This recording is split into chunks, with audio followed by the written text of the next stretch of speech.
আসসালামু আলাইকুম। ছেলেকে নিয়ে ডক্টরের কাছে আসছিলাম। ছেলেটি অনেক অসুস্থ। প্রতি মাসে মাসে তাকে ডক্টরের কাছে নিয়ে আসতে হয়, এই একটা অবস্থা। তো ডক্টর দেখানো শেষ করে আমার চেম্বারে নিয়ে আসলাম। তো ভাবলাম যে তাকে কিছু কাপড় কিনে দিব, কিছু জামা কাপড় কিনে দিব। তো সে আসলে জামা কাপড় মানে কিনতে সে রাজি না। তার অনেক খেলনা লাগবে। বাড়িতে এত এত খেলনা আছে, মানে খেলনায় মানে রুমের ভিতর জায়গা হচ্ছে না, এত খেলনা। তারপরও তার আরও অনেক খেলনা লাগবে। বাজারে এসে তার যেটা দেখে ওইটা নিবে। তো আমাকে অনেকক্ষণ থেকে রিকোয়েস্ট করছে যে তাকে যেন আমি বাজারে নিয়ে যাই। আমি তো রাজি না। সে কিন্তু আমাকে দেখেন, আমাকে অনেক মানে উমা দিব, পাপা দিব, আমাকে কিস করব তাকে মানে নিয়ে যাওয়ার জন্য। আর সর্দি কাশি এগুলো আসলে ছাড়তে চায়, মানে ছাড়েই না বললেই চলে। প্রতি মাসে মাসে এগুলো হয়ে যায়। আমাকে কিস করতেছে তাকে যেন আমি খেলনা কিনে দেই, শপিংয়ে নিয়ে যাই, এই জন্য। তো যাই হোক, আমি ভাবলাম এই সুযোগে কিছু মায়া নিয়ে নেই তার কাছ থেকে। তো আমি বললাম একটু পরে যাব, কিন্তু সে এক্ষুনি যেতে হবে। দেরি করলাম কেন, সেই জন্য স্পাইডারম্যানের মতো আমাকে একটা দিয়ে দিল। আর এই যে দেখেন অসুস্থ, তারপরেও কিন্তু মানে দুষ্টামি, হাঁটার স্টাইলটা দেখেন। সে নাকি স্পাইডারম্যান নাকি বেনম।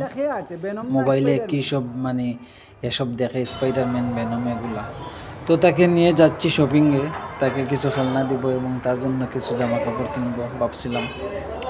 দেখি সে কি চায়, মানে সে যেটা চায় তাকে সেটাই দিতে হবে। তো সে শপিং থেকে এই খেলনাগুলো নিয়ে আসছে, দেখেন তো।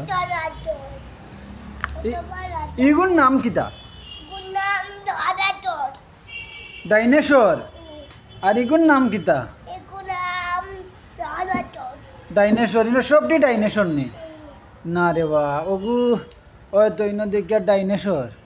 সবটি তো ডাইনোসরের লাগান দেখা যায়। হ্যাঁ, আর গাড়ি কেন খার ওখানে তুমি? এই খেলনাগুলো আনার পর সে আবারও ভাবছে যে আবার যাবে শপিংয়ে, আরও কিছু খেলনা কিনবে।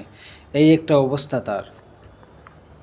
ছেলেটার জন্য সবাই দোয়া করবেন। মাসে মাসে তার অসুস্থতা, মানে তাকে অসুস্থতা তাকে ছাড়তে চায় না। তো তাকে কিছু কাপড় কিনে দিব ভাবছিলাম। তো যাব একটু পরে। আর এই খেলনাগুলো পেয়ে উপস্থিত, মানে সে এখানে শান্তিতে বসে আছে। তারপর কি করবে জানি না। এই একটা মাত্র ছেলে আমার, এই ছেলেটির জন্য সবাই দোয়া করবেন।